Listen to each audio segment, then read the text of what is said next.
Chapter 11. After the death of Adam and of Eve, Seth severed his children and his children's children from Cain's children. Cain and his seed went down and dwelt westward, below the place where he had killed his brother Abel. But Seth and his children dwelt northwards upon the mountain of the cave of treasures, in order to be near to their father Adam.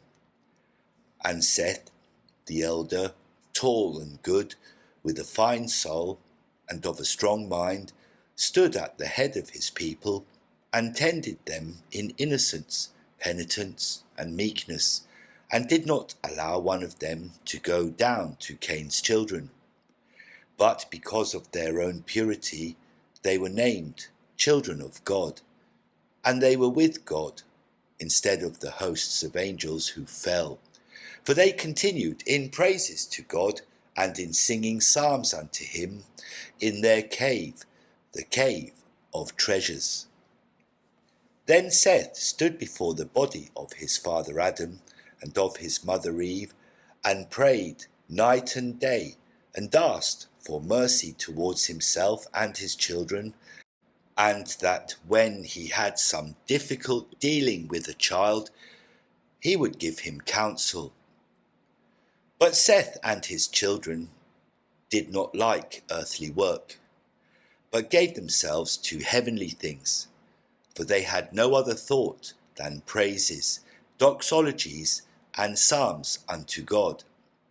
Therefore did they at all times hear the voices of angels, praising and glorifying God from within the garden, or when they were sent by God on an errand, or when they were going up to heaven.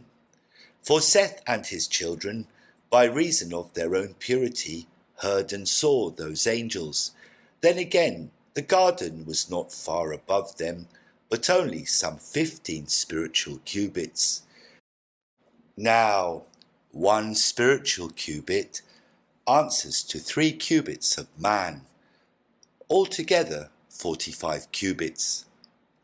Seth and his children dwelt on the mountain below the garden. They sowed not, neither did they reap. They wrought no food for the body, not even wheat, but only offerings.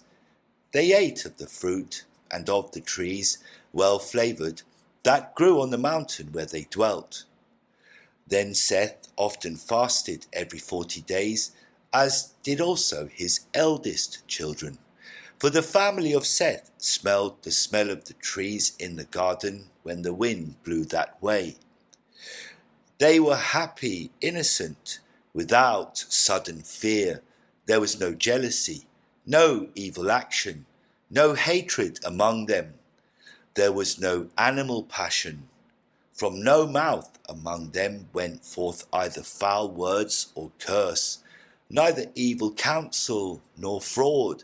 For the men of that time never swore, but under hard circumstances, when men must swear, they swore by the blood of Abel the just. But they constrained their children and their women every day in the cave to fast and pray, and to worship the Most High God.